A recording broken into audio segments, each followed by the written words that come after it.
Bon matin, midi, dépendamment de l'heure qu'on se place. Euh, Avant de rentrer dans le vif du sujet, j'aimerais qu'on prenne le temps de fermer les yeux juste peut-être une à deux minutes pour se recueillir puis laisser aller. Avez-vous remarqué qu'on a souvent des batailles dans nos pensées, ça tourne en boucle, on a de la misère à se concentrer des fois sur le moment présent.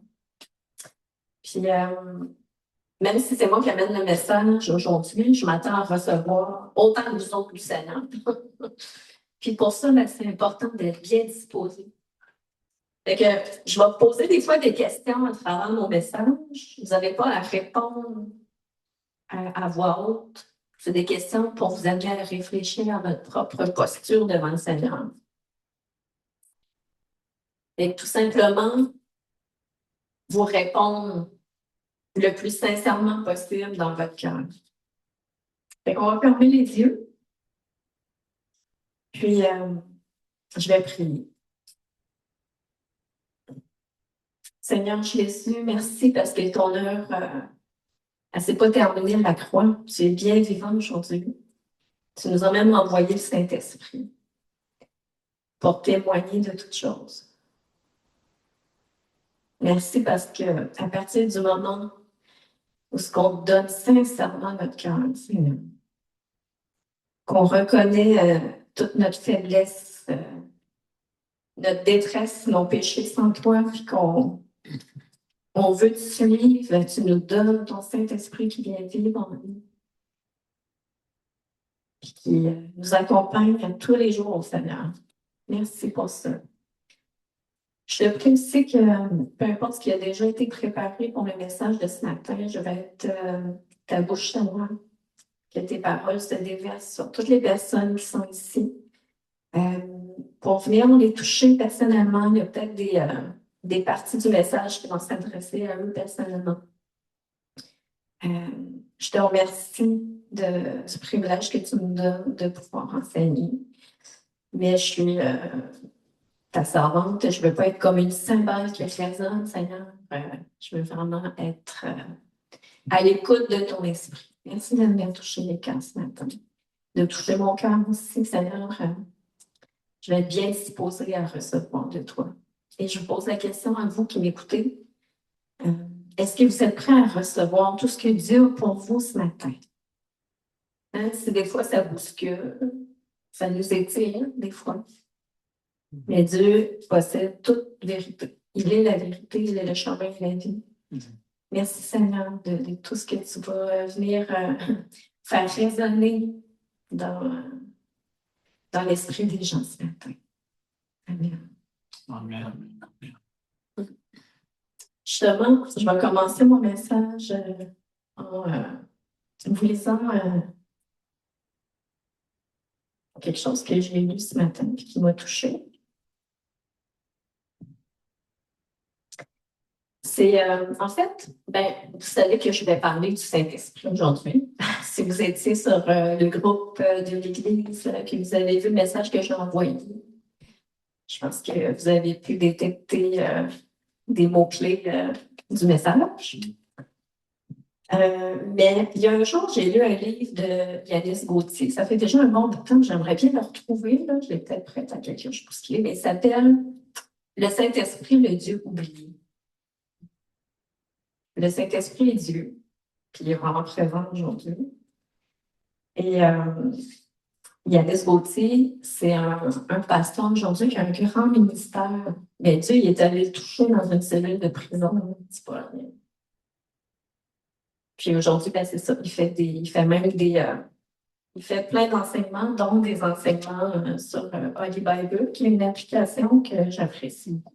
Parce que il y a plein de plans d'études sur tout sortes de sujets.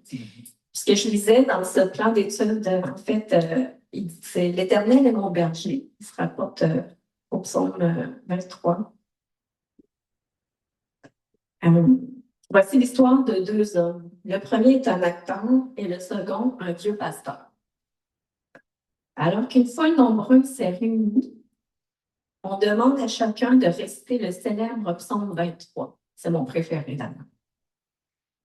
L'acteur bien habillé est doté d'une grande éloquence. En fait, un récit grandiose et majestueux qui lui vaut les applaudissements nourris de la foule. Le vieux pasteur, lui, fatigué par les années de consécration à son ministère, je pense qu'on peut quand même avoir un ministère sans être nécessairement extrêmement fatigué parce que le Seigneur renouvelle les forces. Je continue. Il n'est pas très à l'aise devant tout le monde. C'est pas donné à tout le monde d'être s'exprimer en avant puis d'être à l'aise. Alors, il se contente de le réciter sans emphase, en toute simplicité, puis il quitte l'estrade. Après son passage, pas le bruit dans la salle, pas d'ovation, un grand silence règne. Hmm. Tout le monde est ému et nombreux sont ceux qui sont en larmes. Qu'est-ce qui est le plus important, tu penses? À la sortie, un journaliste demande à l'acteur, Monsieur, comprenez-vous pourquoi tout le monde a applaudi lorsque vous avez récité ce psaume et pourquoi tout le monde était en pleurs quand ce fut le tour du pasteur? L'acteur répondit, c'est simple, moi je connais le texte, lui, il connaît son berger. C'est beau, hein? Alors, je pense qu'il ne faut pas mettre en valeur les gens qui prêchent en avant pour rendre gloire à Dieu. Puis tout le monde ici, on peut recevoir du Seigneur. Puis moi, je suis très intéressée à ce que vous me partagez à la fin du message, vos révélations, si vous avez eu justement chacun de vous des révélations, que ce soit une image, un mot, une vision, une, une manifestation. Fait que, ça m'intéresse. Ouais.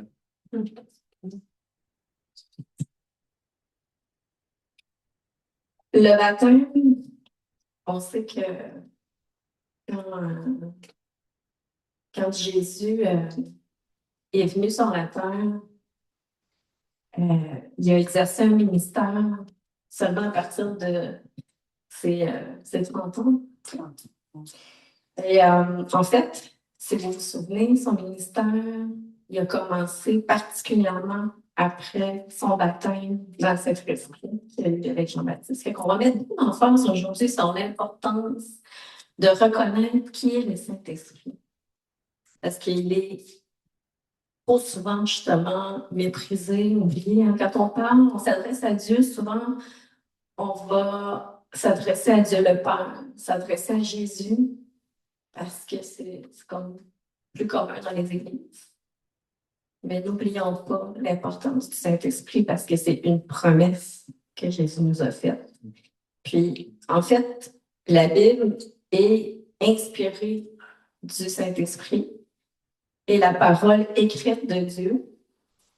Et aujourd'hui, le Saint-Esprit est encore là et là, il nous donne la parole vraiment, qui est la parole révélée, en fait. Dieu parle à ses enfants à travers le Saint-Esprit. Je vous avais posé une question justement. Je vais retourner dans le message sur le groupe.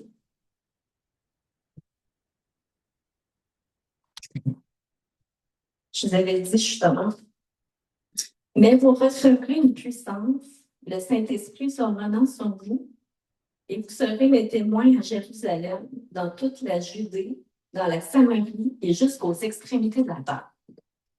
Moi, ça m'a parlé beaucoup, ce verset-là, parce que les extrémités de la terre, pour moi, là, le bout du monde, ben, c'est les îles. J'imagine que quand on part de Jérusalem, on se rend aux îles de la Madeleine, on doit trouver que c'est pas mal loin, que c'est pas mal le bout du monde. Fait que je vous ai posé la question. Croyez-vous que cette promesse prononcée par Jésus dans Actes 1:8 est encore pour nous aujourd'hui et même jusqu'aux îles? Oui. Amen. Yes.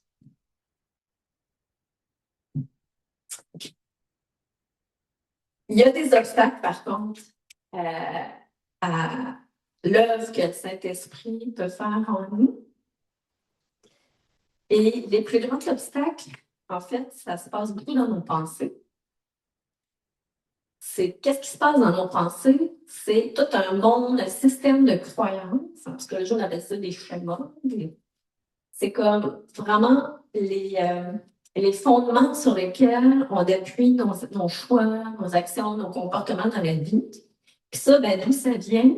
Ça vient de notre éducation, de nos expériences, justement de ce qu'on a entendu, de ce qu'on entend encore. Fait que ça se forge tout au long des années. Des fois, ça change, mais il y a des croyances qui sont fortement ancrées, puis on appelle ça des forteresses dans nos pensées, parce que c'est difficile à bouger. Ça prend des fois là, quasiment un tremblement de terre pour venir changer ça dans notre vie. Fait que, moi, je vous encourage là, dans les prochaines semaines à observer c'est quoi les pensées qui vous viennent, puis à des fois les remettre un petit peu en question. S'ils vous viennent penser des fois que ça tourne en boucle, c'est une pensée qui en vient souvent, dites-vous, c'est-tu vraiment vrai? Allez à la source. Qu'est-ce qui prouve ça? D'où ça vient, cette croyance-là? Jusqu'à quel point je peux m'appuyer là-dessus? Est-ce que c'est vraiment un fondement solide ou je devrais peut-être voir un petit peu mes notes? Est-ce que c'est bienveillant? Est-ce que c'est une pensée qui va m'encourager, qui va m'édifier, qui me motive, qui m'aide à avancer dans la vie, qui m'encourage des fois à changer pour le mieux? Puis est-ce que c'est vraiment utile? Ça vient de Socrate, quand même, mais c'est quand même intéressant de se poser ces questions-là pour revoir un peu les fondements des croyances. Donc, pour accueillir la vie de l'esprit en nous, parce qu'en fait, on va parler de, premièrement, il y a la conversion, il y a le baptême d'eau, il y a le baptême dans le Saint-Esprit, il y a le fait que l'Esprit vit en nous. Mais moi, ce que je veux amener en lumière aujourd'hui, c'est l'importance de l'Esprit sur nous, l'onction. Parce qu'en fait, j'aime beaucoup, j'ai lu une phrase, je pense que c'est David Terry, qui est un pasteur que j'apprécie beaucoup, qui disait le christianisme sans puissance est une religion. Aujourd'hui, là, on entend des tonnes de croyances circuler. Pourquoi vous pensez que les gens vont beaucoup vers l'ésotérisme, le mysticisme? Parce qu'ils voient des manifestations, parce qu'ils entendent des choses un peu. Il y a du surnaturel, il y a quelque chose. Les gens recherchent la puissance, mais pas nécessairement aux bonnes places. Puis on le sait qu'il y a des grands ministères à travers le monde. Il y en a des guérisons, il y en a des miracles à la tonne. Moi qui ai un parcours plus scientifique, je me dis tout le temps, avec tous les miracles qui existent pour vrai, on pourrait écrire des tonnes et des tonnes de livres. Fait que la puissance, elle existe pour vrai. Mais il y a la puissance qui vient du monde des ténèbres. Parce que ça t'en copie le Seigneur. Mais nous, ce qu'on cherche, c'est la puissance qui vient du Saint-Esprit. Puis elle est disponible pour nous. Qu'est-ce qu'on a besoin pour la recevoir? C'est simplement notre foi. C'est y croire, c'est avoir soif. Mais qu'est-ce qui nous empêche d'avoir soif puis d'y croire? Les pensées erronées. C'est tout notre système. C'est soit qu'on est dans l'ignorance, qu'on n'en a pas entendu parler. Dans beaucoup d'églises, on ne parle pas du Saint-Esprit puis de sa puissance. On peut parler qu'il y a, oui, la nouvelle naissance, mais vraiment, beaucoup croient encore aujourd'hui que les promesses de Jésus de recevoir le Saint-Esprit, et on va avoir beaucoup de versets tantôt qui viennent appuyer ça, parce que Jésus nous a promis qu'on allait faire des œuvres comme lui l'a accompli et encore des plus grandes. On ne pourrait pas faire ça de nos propres forces. Ça prend le Saint-Esprit pour ça. Donc, il y a l'ignorance, que c'est encore pour aujourd'hui. Il y a des peurs. Peur de déplaire au Seigneur, si on va dans des chemins et on n'est pas sûr que c'est vraiment sa volonté. Puis il y a tout notre système de croyance, justement, ce qu'on a appris, puis on a jugé que c'était vrai, puis on s'est appuyé là-dessus, des fois sans trop les remettre en question. Et moi, je vous dirais, je vais vous amener un message aujourd'hui, mais allez mettre ça devant le Seigneur dans vos prières pour confirmer avec lui et aller lire vous-même dans la parole, qu'est-ce qui est écrit à propos de ce que je vais vous avoir appelé. J'ai aussi, à un moment donné, été voir une conférence d'un pasteur qui a un ministère international puis qui a amené des milliers de musulmans au Seigneur.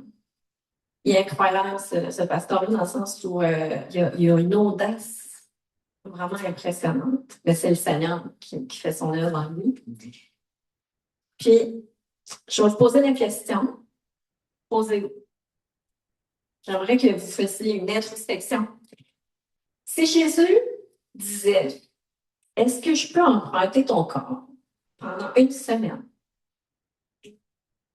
Que tes mains et tes pieds seraient les miens. Pensez-vous que votre vie serait la même durant cette semaine-là? Pensez-vous que vous auriez de la puissance pour guérir, pour chasser des démons, parce que Jésus l'a fait, hein? Là, vous seriez ses mains, ses pieds. Jésus, c'est ce qu'il nous a donné dans ses promesses.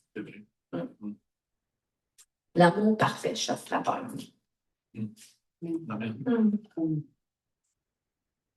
Si on parle maintenant, bon, il y a la conversion. On va essayer de démêler tout ça aujourd'hui. Je ne veux pas tomber trop dans les notions intellectuelles. Là. Je veux vraiment qu'on puisse accueillir tout ça plus dans nos entrailles, si c'est un moyen. Essayez vraiment de demander, pendant que je parle, demander à l'esprit de vous aider à recevoir au-delà de vos pensées, puis de l'intellect, puis de votre intelligence, mais dans votre âme, dans votre esprit, que ça vienne vraiment vous bénir. Paul, on le sait, a été un apôtre très important. Mais Paul, c'est un jeu de mots.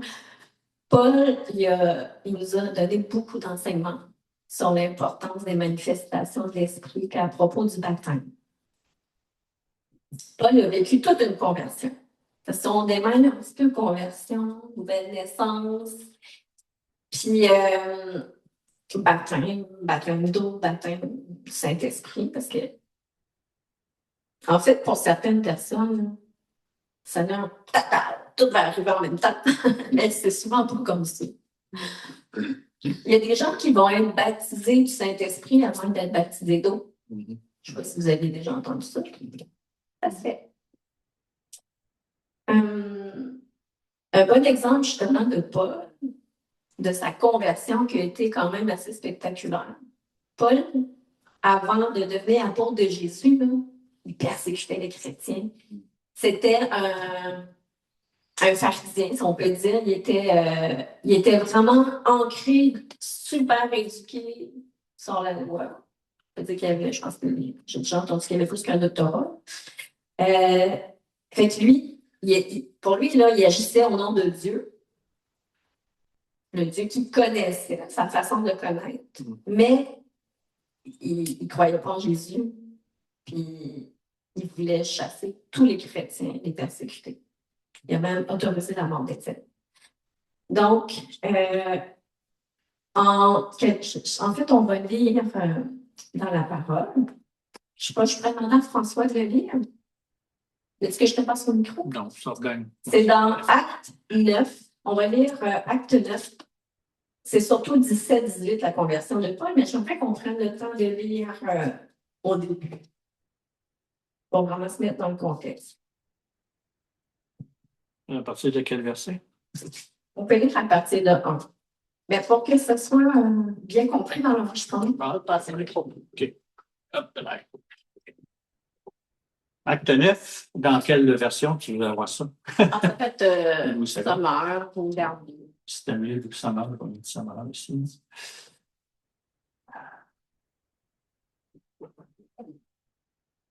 Dieu peut aller chercher qui il veut. Ouais. Oups. prendre Louis II, ça, là, j'ai pas dit ça. Non. OK. Acte 9, à partir du verset 1, ça dit « Cependant, Saul, respirant encore la menace et le meurtre contre les disciples du Seigneur, se rendit chez le souverain sacrificateur et lui demanda des lettres pour les synagogues de Damas, afin que s'il trouvait des partisans de la nouvelle doctrine, hommes ou femmes, il les amena liés à Jérusalem. Comme il était en chemin et qu'il approchait de Damas, tout à coup, une lumière venant du ciel resplendit autour de lui. Il tomba par terre et il entendit une voix qui lui disait « Saul, Saul, pourquoi me persécutes-tu? » Il répondit « Qui es-tu, Seigneur? » Et le Seigneur dit « Je suis Jésus que tu persécutes. Il te serait dur de régimber contre les aiguillons. » Tremblant et saisi d'effroi, il dit « Seigneur, que veux-tu que je fasse? » Et le Seigneur lui dit « Lève-toi, entre dans la ville et on te dira ce que tu dois faire. » Les hommes qui l'accompagnaient demeurèrent stupéfaits. Ils entendaient bien la voix, mais ils ne voyaient personne. Saul se releva de terre et quoique ses yeux fussent ouverts, il ne voyait rien. On le prit par la main et on le conduisit à Damas. Il resta 3 jours sans boire. Il ne mangea ni ne but. Or, il y avait à Damas un disciple nommé Ananias. Le Seigneur lui dit dans une vision, « Ananias! » Il répondit, « Me voici, Seigneur. » Et le Seigneur lui dit, « Lève-toi, va dans la rue qu'on appelle la droite et cherche dans la maison de Judas un nommé Saul de Tarse. Car il prit et il a vu en vision un homme du nom d'Ananias qui entrait et qui lui imposait les mains afin qu'il recouvrât la vue. Ananias répondit, « Seigneur, j'ai appris de plusieurs personnes tout le mal que cet homme a fait à tes saints dans Jérusalem. Il y a ici des pouvoirs de la part des principaux sacrificateurs pour lier tous ceux qui invoquent ton nom. » Mais le Seigneur lui dit, « Va, car cet homme est un instrument que j'ai choisi pour porter mon nom devant les nations, devant les rois, devant les fils d'Israël. Et je lui montrerai tout ce qu'il doit souffrir pour mon nom. » Ananias sortit, et lorsqu'il fut arrivé dans la maison, il imposa les mains à Paul en disant, Saul, mon frère, le Seigneur Jésus qui t'est apparu sur le chemin par lequel tu venais m'a envoyé pour que tu recouvres la vue, que tu sois rempli du Saint-Esprit. Au même instant, il tomba de ses yeux comme des écailles. Il recouvra la vue, il se leva et fut baptisé. Et après qu'il eut pris de la nourriture, les forces lui revinrent. Saul resta quelques jours avec les disciples qui étaient à Damas. Ça, c'est verset 19. Je continue. Oui. Ben, en fait, je peux reprendre le micro. Merci, François. Ce que je veux amener, c'est que des fois, Dieu a choisi d'aller chercher quelqu'un. Ça, il n'y a pas couru après, là, pour avoir une nouvelle naissance, une conversion. Sauf que là, vous lirez les versets qui suivent. Qu'est-ce qui est arrivé? C'est que une fois qu'il y a eu une nouvelle naissance, l'Esprit est venu en lui. Saul, là, il a arrêté de persécuter les chrétiens. Quand il est arrivé à Damas, là, il s'est mis à prêcher pour le salut, à prêcher le nom de Jésus. Fait que, il y a eu un changement, mais vraiment, quand on dit le jour et la nuit, il est devenu apôtre, prédicateur pour Christ, mais l'instant d'avant, il était persécuteur des chrétiens. Fait que ça, c'est la conversion, c'est la nouvelle naissance. Mais ça, on peut la demander. Parce que c'est Jésus qui se fait connaître à nous. On n'est pas ici par hasard. Si on est là, c'est parce qu'il y a des papillons, il y a quelque chose qui remonte. Dieu nous appelle à lui. Alors, on peut le demander. Si on reconnaît que Jésus est mort sur la croix, qu'il est le Fils de Dieu, qu'il est ressuscité, que nous, on a besoin de lui, on reconnaît notre dépendance vis-à-vis de lui, qu'on reconnaît qu'on a des péchés, qu'on a besoin de lui pour s'en sortir, pour vivre une réelle transformation, qu'on a soif de lui, on lui demande, Seigneur, j'ai besoin de toi, j'ai besoin de ton esprit, je te reconnais comme mon Seigneur et mon Sauveur. Ça peut se faire dans votre salle de bain, dans votre bain, Ça peut se faire avec quelqu'un, c'est vraiment dans l'intimité, mais ça, c'est un changement qui s'opère de façon spirituelle. Si on parle du baptême d'eau, Jésus il a été baptisé par Jean. On va aller dans, si on va dans le sommaire, Marc 1. Je vais le lire. Marc 1, 4 à 9. Jean parut et baptisait dans le désert. En effet, il appelait les gens à se faire baptiser pour indiquer qu'ils changent. Dans le fond, le baptême de Jean, c'était pour indiquer qu'on change de vie, afin de recevoir le pardon des péchés.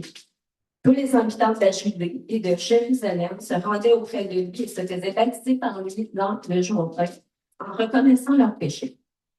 Jean était vêtu de vêtements de poils de chameau maintenus autour de la taille par une ceinture de cuir. Il se nourrissait de sauterelles et de miel sauvage, et voici le message qu'il proclamait.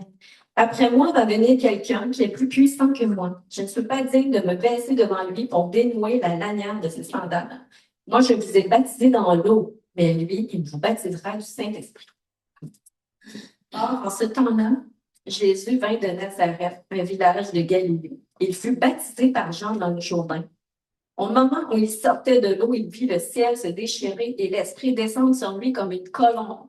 Une voix retentit alors du ciel, « Tu es mon Fils bien-aimé, tu fais toute ma joie. » Ce qui est surprenant, c'est que Jésus, il est né, il était Dieu.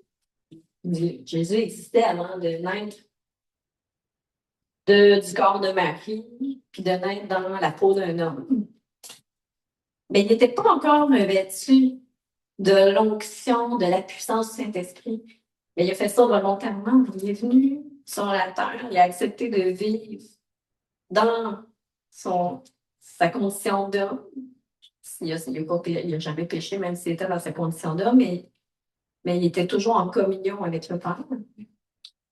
Et au moment de son baptême, vous remarquerez, vous lirez dans votre livre, vous allez voir que c'est là que le ministère de Jésus a commencé avec force et avec puissance. C'est là qu'il a commencé à exercer plein de... Mais Jésus, il faisait exception de personne. Tout le monde qui venait à lui, il les guérissait. Il ne commençait pas à dire, c'est-tu la volonté de mon Père qu'il soit guéri? On a remarqué que souvent, c'est une erreur qu'on fait. Avant, on n'ose pas prier pour quelqu'un, mais on se dit, c'est-tu vraiment la volonté de Dieu qu'il soit guéri? Dieu veut que tout le monde soit guéri. Amen. Parce que Jésus est mort sur la croix pour nos péchés. Et il a souffert, il a été flagellé, il a été torturé. Il a eu des souffrances dans la physique, dans la peau d'un homme. Il a accepté tout ça. Pourquoi? Pour porter nos blessures et qu'on soit guéri. Amen. Fait que ne penser que Dieu ne veut pas qu'une personne soit guérie, c'est comme mépriser ce que Jésus a fait sur la croix. Amen. Alors, Jésus, là, il a exercé un ministère incroyable. Puis il a dit, il nous a fait une promesse qu'on allait exercer son œuvre et même des choses encore plus grandes. Pourquoi? Parce qu'il allait nous envoyer le Saint-Esprit. Et quand on vit la nouvelle naissance, l'Esprit vient vivre en nous. Mais là, vous remarquez que l'Esprit il est descendu sur Jésus. Donc, il y a aussi une distinction importante. Avoir le baptême dans l'Esprit, c'est l'Esprit qui est sur nous. C'est l'onction. Donc, voilà pour le baptême d'eau. Et Paul, il prêche l'importance des manifestations de l'Esprit et de la vie spirituelle. Dans 1 Corinthiens 12, 1, il nous dit « J'en viens au problème des manifestations de l'Esprit. J'aimerais, frère, que vous soyez bien au clair là-dessus. Souvenez-vous comment, lorsque vous étiez encore païens, vous vous laissiez entraîner aveuglément vers des idoles muettes. C'est pourquoi je vous le déclare. Si un homme dit « Maudit soit Jésus », ce n'est en aucun cas l'Esprit de Dieu qui le pousse à parler ainsi. Mais personne ne peut affirmer « Jésus est Seigneur » s'il est conduit par le Saint-Esprit. S'il n'y est conduit par le Saint-Esprit. Si on proclame de notre bouche que Jésus-Christ est le Seigneur, qui est le Fils de Dieu, c'est parce qu'on a l'Esprit Saint en nous, parce qu'il nous guide. Il y a toutes sortes de dons, mais c'est le même esprit Il y a toutes sortes de services, mais c'est le même Seigneur. Il y a toutes sortes d'activités, mais c'est le même Dieu. Et c'est lui qui met tout cela en action chez tous. En chacun, l'Esprit se manifeste d'une façon particulière en vue du bien commun. L'Esprit donne à l'un une parole pleine de sagesse. À un autre, le même Esprit donne une parole chargée de savoir. L'Esprit donne à un autre d'exercer la foi d'une manière particulière. À un autre, ce seul et même Esprit donne de guérir les malades. À un autre, le discernement de ce qui vient de l'Esprit divin. Ici, quelqu'un reçoit la faculté de s'exprimer dans des langues inconnues et il est donné à un autre d'interpréter ces langues. Mais tout cela, c'est l'œuvre d'un seul et même esprit qui distribue son activité à chacun de manière particulière, comme il veut. C'est qui le Saint-Esprit? C'est quoi ses qualités?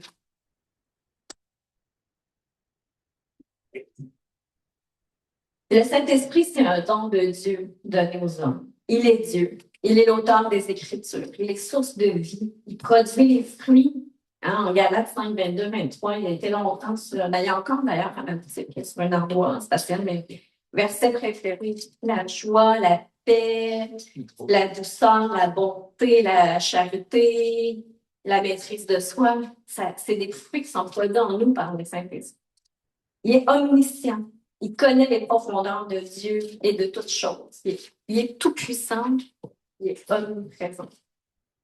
C'est lui qui nous convainc de pécher, qui nous mène à la repentance, qui travaille en nous la sanctification. On peut exercer plusieurs dons, mais avoir besoin de sanctification pour faire la différence. On peut devenir une meilleure personne de plus en plus à l'image de Jésus grâce au Saint-Esprit. C'est notre consolateur, c'est notre guide, il intercède pour nous. Puis plus loin, on va revenir un petit peu sur le parler en langue, qui est un des dons du Saint-Esprit quand on est baptisé dans l'Esprit. Et qui, justement, par le parler en langue, l'Esprit Saint intercède pour nous. Il nous accorde des dons, puis là, Paul a parlé de plusieurs dons qui sont distribués à chacun selon son bon plaisir. Hein? On n'a pas à regimber là-dessus. Mais par contre, on peut demander, si on aspire à des dons, on peut les demander à Dieu. Hein? Idéalement, on ne devrait pas envier ce qu'ont les autres. On ne peut pas être dans la jalousie, mais Dieu a un coffre au trésor qui peut déverser dans notre cour, à nous aussi. Mais pourquoi? Pour le bien commun. On ne veut pas recevoir pour nous seuls, pour notre propre bénédiction, mais pour bénir les autres. Le Saint-Esprit nous révèle qui est Jésus, il nous communique l'amour du Père.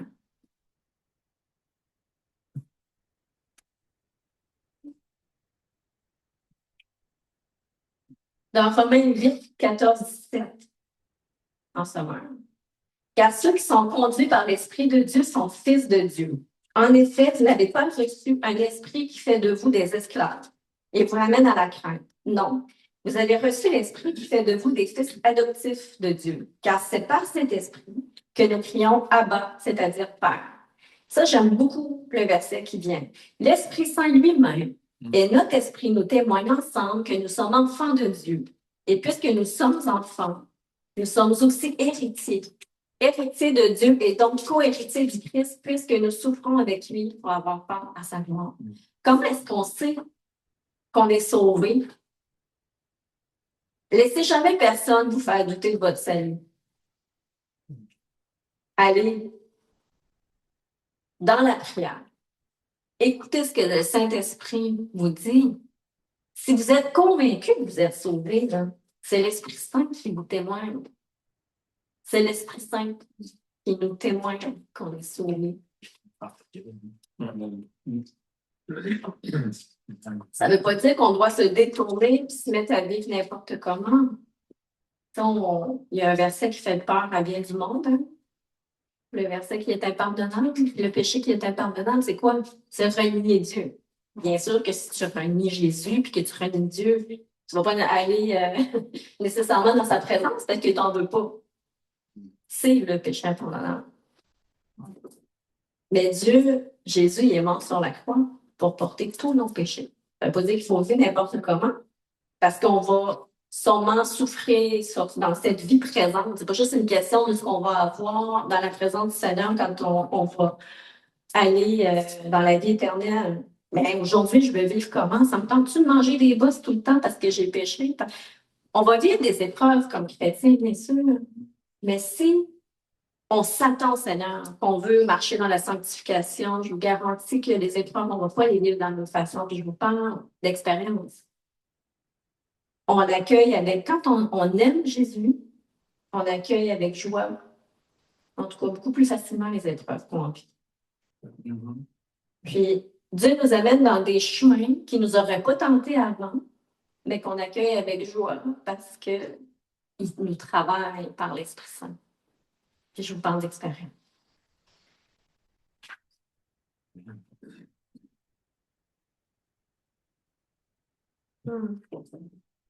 J'aurais plein de versets que je pourrais vous rapporter sur le baptême.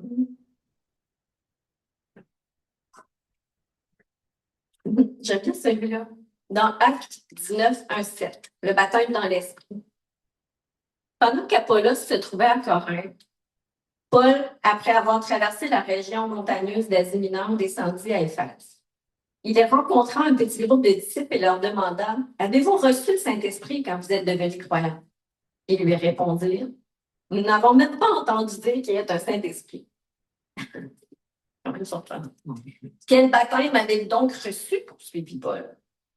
Celui de Jean-Baptiste. Il lui répondit-il. Oui, reprit Paul. Jean-Baptiste. Jean baptisait les Israélites pour indiquer qu'ils changeaient de vie. Mais il leur disait aussi de croire en celui qui viendrait après lui, c'est-à-dire Jésus. Après avoir entendu cela, ils furent baptisés au nom du Seigneur Jésus. Paul leur imposa les mains et le Saint-Esprit descendit sur eux. Ils se mirent à parler dans diverses langues et à prophétiser. Il y avait là environ 12 ans. Le baptême d'eau, c'est une manifestation publique qu'on veut changer de vie et suivre Jésus. Le baptême d'eau, ça se passe de façon matérielle et physique. C'est nous qui faisons un acte de foi, un pas de plus, un pas de volonté pour dire: Jésus, je t'appartiens, je te reconnais comme mon Seigneur et Sauveur, je veux changer de vie. Viens vivre en moi. La conversion, la nouvelle naissance, c'est quand le Saint-Esprit vient vivre en nous, ça appartient au Saint-Esprit. On peut le demander, on peut le souhaiter vivement. C'est lui qui agit, qui fait, qui amène, qui ranime notre esprit à la vie. Mais Dieu est généreux, il ne refusera pas à personne qui le demande avec foi. Et le baptême dans l'esprit, c'est le Saint-Esprit qui vient sur nous, donner son onction. Et là, on va aller dans les promesses de Jésus.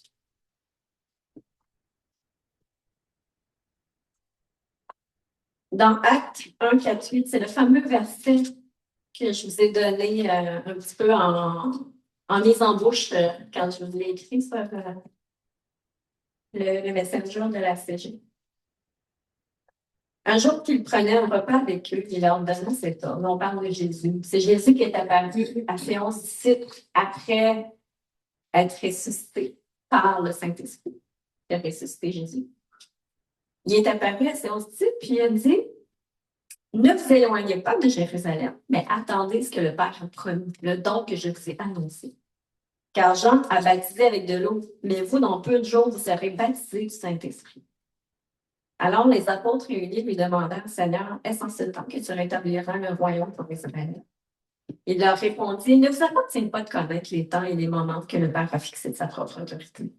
Mais vous recevrez une puissance, celle du Saint-Esprit, qui descendra sur vous. Et vous serez les témoins à Jérusalem, dans toute la Judée et la Samarie et jusqu'au bout de la terre, et moi j'ajoute jusqu'au bout des îles dans la terre. J'aime beaucoup ça. Aujourd'hui, on parle beaucoup qu'on est dans la fin des temps. La fin des temps, elle a commencé, dans le fond, avec Jésus qui est venu. Tu sais, c'est jusqu'à ce qu'on retourne de Jésus, on est dans la fin des temps. Fait que ça nous donne quoi de commencer à spéculer sur ça va être il arrive ci, il arrive ça. Ben non, justement, soyons en feu pour étendre le royaume de Dieu sur la terre et que les âmes soient sauvées, que les gens puissent se convertir. C'est ça qu'il faut se concentrer. Parce que si on... Tu sais, je me souviens plus de son nom de famille exact, mais le pasteur que j'avais vu à Longueuil, il a dit: Vous n'avez pas un problème de ténèbres, vous avez un problème de lumière. Arrêtons de regarder au ténèbres. Faut pas jouer à l'autruche puis penser que ça n'existe pas. Les démons, ils sont pas au fondement, je continue. Mais on a une puissance que Dieu nous a donnée, c'est l'Esprit Saint pour les chasser. Mais concentrons-nous sur la lumière, puis quand il arrive de la noirceur, bon, on s'en occupe, mais concentrons-nous sur la lumière qui est Jésus. Amen. Amen. Fait que notre mission, c'est quoi? Ben, c'est être des témoins de Jésus-Christ.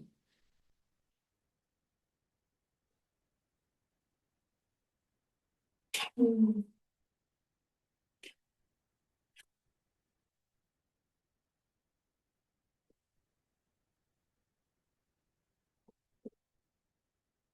Je pense que j'ai assez rapporté le verset. J'aimerais vous parler parce qu'en fait, le baptême, c'est pour tout le monde. C'est pour tous ceux qui aiment Jésus et qui veulent donner leur vie à Jésus. Être utilisé, être des serviteurs. Tantôt, je vous ai demandé si Jésus vous parlait et qu'il vous disait, peux-tu me prêter ton corps pendant le sabbat? Est-ce que tes mains et tes pieds peuvent être mes mains et mes pieds? N'est-ce pas ce qu'il veut vraiment aujourd'hui? Oui. C'est pas une question d'âge, c'est pas une question de genre. Dieu fait exception de personne. C'est pas une question de nationalité, de langue. C'est pour toute personne qui est profondément dans son cœur aspire à plus. Plus d'onction, plus de sainteté. La conversion, ça peut se passer dans l'intimité avec Jésus. Le baptême d'eau, si vous le souhaitez, on en parle au pasteur, on l'organise, ça n'a pas besoin de prendre un an, ça peut se faire rapidement. Le baptême d'eau, c'est honorer le Seigneur en disant, oui Jésus, je crois en toi, je sais que tu es le Tout-Puissant, que tu veux agir dans ma vie, que c'était pas juste pour le temps de l'Ancien Testament puis des disciples, c'est aussi pour aujourd'hui. Si tu veux agir dans ma vie, tu veux me transformer, et tout est possible à celui qui croit. Peu importe qu'est-ce qu'on a vécu avant. Aujourd'hui est un nouveau jour. Amen. Et le baptême dans le Saint-Esprit, il peut se produire de différentes façons. Vous l'avez peut-être déjà vécu. Oui. En fait, ça peut être une personne qui a prié pour vous. Ça peut être que le Seigneur vous l'a donné spontanément. Mais comment on sait qu'on est baptisé dans le Saint-Esprit? Premièrement, on pourrait lire dans Actes quand les apôtres ont reçu avec les langues de feu. Puis en passant, il y a beaucoup de symboles dans la Bible pour parler, dans le fond, en rapport au Saint-Esprit, comme le feu, l'eau, le vent. Les colombes aussi. Les colombes, la colombe. Mais le Saint-Esprit n'est pas une colombe, il n'est pas du feu, il n'est pas du vent, il est Dieu. C'est des manifestations. Alors, quand on a l'Esprit, on est baptisé dans le Saint-Esprit, ben, un des signes, c'est le parler en langue. Mais ça se peut qu'on soit baptisé dans le Saint-Esprit et qu'on n'est pas encore parlé en langue. Mais l'avantage du parler en langue, si vous ne l'avez pas encore, je vous invite à avoir soif de l'avoir parce que c'est une grande bénédiction. Qu'est-ce que c'est? C'est que,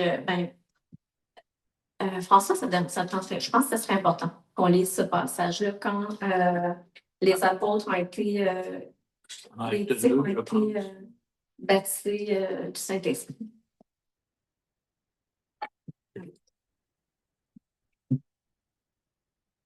C'est Acte 2, à partir du verset 1. Quand le jour de la Pentecôte arriva, ils étaient tous rassemblés au même endroit. Tout à coup, un grand bruit survint du ciel. C'était comme si un violent coup de vent s'abattait sur eux et remplissait toute la maison où ils se trouvaient assis. Au même moment, ils virent apparaître des sortes de langues qui ressemblaient à des flamèches.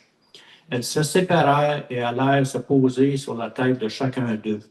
Aussitôt, ils furent tous remplis du Saint-Esprit et commencèrent à parler dans différentes langues, chacun s'exprimant comme le Saint-Esprit lui donnait de le faire.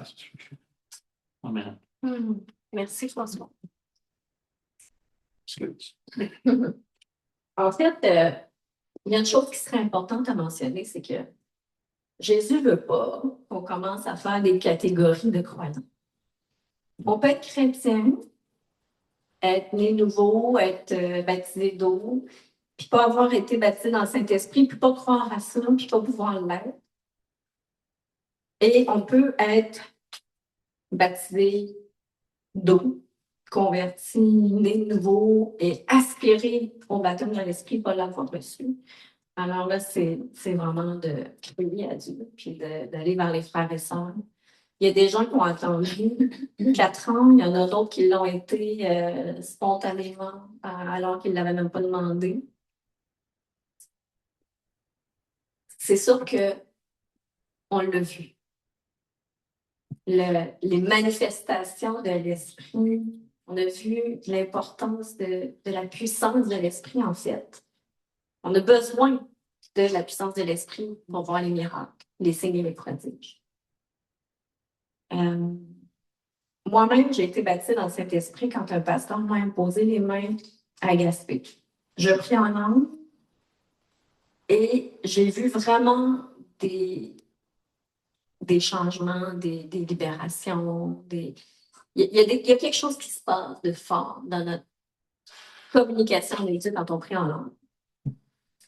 Et je vous dirais, c'est une question vraiment de foi et de pratique. J'avais envie de vous dire, par exemple, pour vous montrer des images. Moi, depuis un petit bout de temps, je porte des verres de contact. Je peux vous dire que les premières fois, j'ai trouvé ça pas mal compliqué. J'y arrivais pas. Ça me prenait quasiment une demi-heure de mettre un verre de contact. Mais à force de pratiquer, c'est devenu naturel. C'est vraiment comme une fois qu'on a prononcé quelques syllabes, on y va par foi.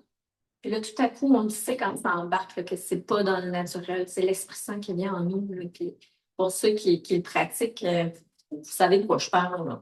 C'est que là, ça s'empare de nous. Puis là, moi, je sens vraiment là, comme je sais que c'est pas moi, c'est pas ma personnalité. Puis ce qui est curieux, c'est que quand on prie en langue, notre intelligence est là pareil. Je peux prier en langue, puis je réfléchis en même temps. Je me dis, ben les chiens sont tranquilles pareil. Ben, Salomé, qu'est-ce qu'elle va penser? Ou, là, ça commence à étirer un peu, là, mais je suis capable de réfléchir à ça en même temps que je prie en langue. Parce que c'est pas moi, c'est l'Esprit Saint qui intercède pour nous. Ce qui a. En fait, la prière en langue nous apporte particulièrement 3 avantages. C'est que c'est vraiment édifiant pour nous. Moi, à chaque fois, j'ai l'impression que je vis comme un ressourcement, un rafraîchissement, comme si c'est des guérisons. Comme si je franchis un step qui me fait du bien. Comme je vais vous donner une autre image. C'est comme nous, on a bien besoin de ça à la maison parce qu'on a 2 chiens. C'est une brosse à poil. Moi, j'ai confiance. Moi, puis Salomon, on a bien confiance en la brosse à poil. C'est une de nos croyances fortes que quand on a des poils, on va passer la brosse puis ça va les enlever. Ben moi, j'ai confiance que quand je prie en langue, l'Esprit Saint agit dans ma vie d'une façon que moi, par ma propre volonté, je peux pas. Puis il connaît les prières qui doivent être priées pour moi et pour ma famille. C'est des combats spirituels qui sont menés par le Saint-Esprit au-delà de moi-même. Je lui laisse le contrôle et je suis en confiance. Je sais qu'il ne va pas m'amener à me jeter en bas du cap. Il m'aime. Je fais confiance. Ça peut. Quelqu'un qui arriverait chez nous pourrait trouver ça farfelu. Moi, là, ça fait 15 ans que je suis chrétienne. Ben, je suis bénie parce que rapidement, j'ai commencé à prier en langue. Des fois, c'est dans ma voiture. Des fois, je me disais, justement, je prie en langue, j'étais comme fort peu parce que, en fait, moi, les gens qui me connaissent savent que je suis plutôt douce et non autoritaire dans la vie. Puis, le parler en langue, il peut se modifier au fil des années. Hein. Là, on dirait que c'est comme plus doux. Même des fois, je chante en langue. Mais dans les premières années, là, je conduisais, puis là, j'avais quasiment pas de lâcher le volant parce que c'était comme vraiment l'impression que je chassais des démons. Ben, je laissais le contrôle, puis je me disais des fois, je pensais dans ma tête, le monde qui me rencontre, il va me trouver un petit peu folle. Mais c'est ça la vie. La vie avec Jésus, avec l'Esprit Saint, c'est excitant, c'est exaltant. Puis, je pense qu'il ne faut pas essayer de ramener Dieu à nos propres schémas de pensée. Puis, ben non, ça serait flattant. Je pense qu'on a tous, on aspire à une vie avec le Seigneur parce que justement, c'est excitant, c'est exaltant. Puis quand on prie, justement, ben, on intercède, c'est l'Esprit Saint qui intercède pour nous. Fait que non seulement ça nous édifie, mais on ne le sait pas, mais il y a des combats qui sont en train de se mener et on est dans l'armée. Fait que ça, c'est super important pour moi. Y a-t-il des choses que je n'ai pas dit? Qui étaient importantes? Tantôt, j'ai nommé le fait que le Seigneur ne fait pas exception de personne. Il ne faut pas commencer à essayer d'étiqueter puis rabaisser les gens qui parlent pas en langue, qui sont tous baptisés dans le Saint-Esprit. Parce que j'ai lu aussi de David Terry qui a fait des semaines. Si vous voulez approfondir le sujet, moi, j'ai beaucoup lu les enseignements de David Thierry, je suis aussi les enseignements de Jérémie Potin. Il y a beaucoup de pasteurs à travers le monde qui ont des ministères internationaux, qui travaillent en guérison, en délivrance, puis on a à s'inspirer d'eux. Mais bien sûr, toujours confirmer dans la Bible que ce qui est dit est de la parole de Dieu. Mais quand on est né nouveau, c'est pour notre salut. Donc, il y a notre salut qui compte. Mais quand on est baptisé dans le Saint-Esprit, c'est aussi pour embarquer dans l'armée de Dieu, parce que avec la puissance de Dieu, bon, on peut être actif pour le royaume et avoir de l'impact. Moi, je veux que ma vie ait de l'impact, mais pas par mes propres forces et mon intelligence, par le Saint-Esprit, parce que lui, il sait. Puis, dernière chose avant qu'on termine le message puis qu'on prie ensemble. Ça va me revenir, j'ai oublié le troisième. J'avais dit trois. Oui, c'est ça. L'éducation, l'intercession. Elle prie ensemble pour nous. En fait, l'esprit intercède pour nous, mais aussi pour des délivrances, pour combattre. Je pense que c'est ça que je l'ai dit, mais ça me revient d'autres choses. Ce que je voulais terminer, ce que je voulais amener en terminant, en fait, c'est que des fois, on a tendance à banaliser l'action de Dieu. C'est des petits miracles. On a soif de signes et de prodiges spectaculaires. Comme si on avait besoin de ça tout le temps pour prouver, je sais pas, quelque chose. C'est sûr qu'on a envie de voir les paralytiques remarcher, les aveugles retrouver la vue, les sourds entendre. Mais moi, j'en vois des miracles dans ma vie avec le Saint-Esprit qui m'a fait changer, abandonner ma carrière. En tout cas, j'ai vu des transformations dans ma vie qu'il y a juste Dieu qui peut faire ça. Et ma famille pour en témoigner. Et je voudrais vous rapporter une anecdote que j'ai vécue dernièrement. Le Saint-Esprit est à l'œuvre, même dans ce qu'on pourrait dire des fois des petites choses. J'ai vécu un épisode où, à cause d'une conversation que j'avais eue avec une non-croyante, j'avais perdu un petit peu de mon audace pour prier pour les gens à la boutique. Moi, j'aime prier pour les gens. Spontanément, depuis que je suis petite, les gens me confient leur vie comme un livre ouvert alors qu'ils me connaissent à peine. C'est comme un don que Dieu m'a donné. Fait que j'aime écouter les gens et prier pour eux puis témoigner pour le Seigneur. Puis je le fais assez fréquemment et spontanément, mais à cause de ça, ça a comme si un doute, parce que ça venait ébranler une de mes croyances fortes, puis il est important de respecter le libre arbitre et la volonté des gens. Fait que là, je n'osais comme plus prier trop. Puis là, j'en avais parlé à Diane et Michel qui sont venus. Diane et Michel aussi, ils vivent un beau ministère de guérison auprès des gens. Fait qu'ils étaient venus déjeuner chez nous. Puis je leur avais parlé de ça. Puis là, eux, ils quittaient le lendemain. Fait que, moi, je devais retourner travailler. Puis ils m'ont pas dit qu'ils allaient venir à ma boutique cette journée-là. On s'est dit salut. Je pensais pas les revoir. Fait que moi, je m'en vais travailler. Puis il y a une de mes clientes qui vient régulièrement à la boutique, puis elle m'avait jamais parlé vraiment de ce qu'elle avait vécu. Puis elle s'est mise à me partager des souffrances qu'elle vivait, puis qu'elle allait avoir une chirurgie, puis tout ça. Fait que là, spontanément, ça venait fortement sur mon cœur que je devais prier pour elle. Fait que j'ai demandé, est-ce que tu crois en Dieu? Elle m'a dit, ben oui. Fait que là, je disais, est-ce que tu accepterais que je prie pour toi? Elle dit, ben oui. Fait que là, je commence à prier avec elle.